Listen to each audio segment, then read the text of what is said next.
Consequences have finally come for Lauren Boebert. Not in anywhere where it really counts, unfortunately. She's still a congresswoman somehow in a way that makes no sense whatsoever, but she lost her restaurant, or at least its lease. Her restaurant Shooters officially closed this last weekend after Boebert's landlord decided not to renew the lease. Now, she wanted to make sure that you understood that she wasn't being evicted. The lease is not being renewed. That's a big difference.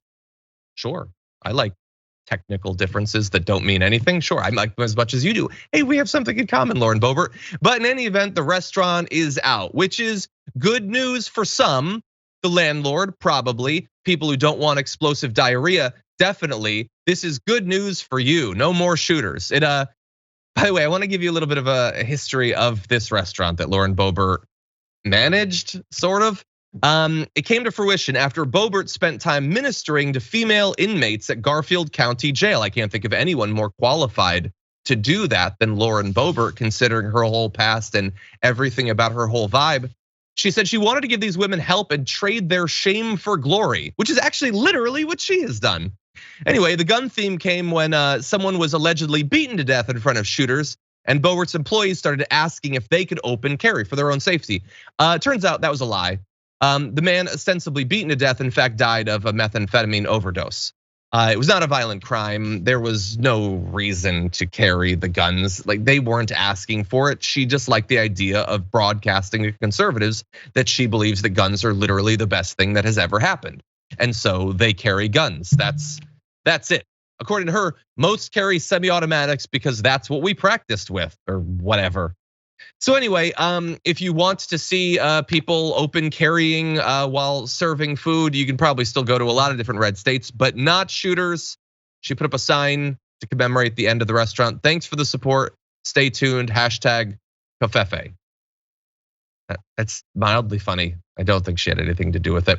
By the way, I feel a little bit bad for some of the servers. Not everybody's necessarily a crazy person. I worked in food service for many years. And so, hopefully they can get a job at another place. They might just have to leave the pistol at home. Anna, what do you think?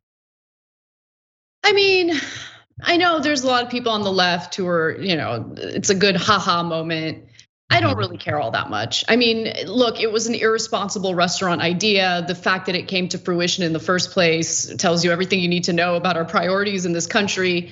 But if I were to make a point that is substantive and at least a little important here, look, in the case of it happening to Lauren Boebert, it's something to celebrate, but at the same time, it is kind of scary to think about how your livelihood can easily be destroyed by a landlord, right? So, it's, you got to kind of take a step back, and sure, you can evaluate this specific incident, but if you take a step back and you look at how things are set up in this system, it's pretty scary, right? Because who's to say that your landlord might find out that your political views as someone on the left is something he finds unsavory and decides he's not gonna renew your lease?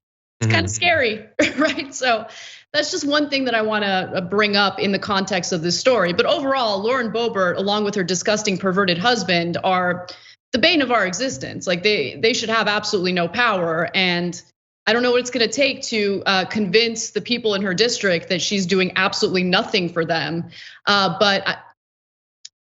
Yeah, look, I think that the hypothetical that you've given is certainly an interesting one. Of course, they can do that, and I'm sure in some cases have done that. In this particular case, if you go back into what the landlord has said in the past about this, it's not only the possibility that there could be literally people being killed by the fact that there's a ton of guns just floating around with a bunch of alcohol and everything, let alone all of the health code violations. There's also the investigations into her alleged financial crimes having to do with the business.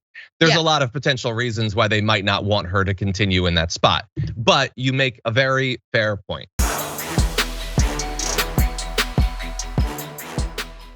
For more political news breakdowns, interviews, stories of activism, and me trying my hardest to care about the occasional big celebrity news story, subscribe to our YouTube channel at youtube.com/The Damage Report. And you can ring the bell wherever it is so you don't miss anything.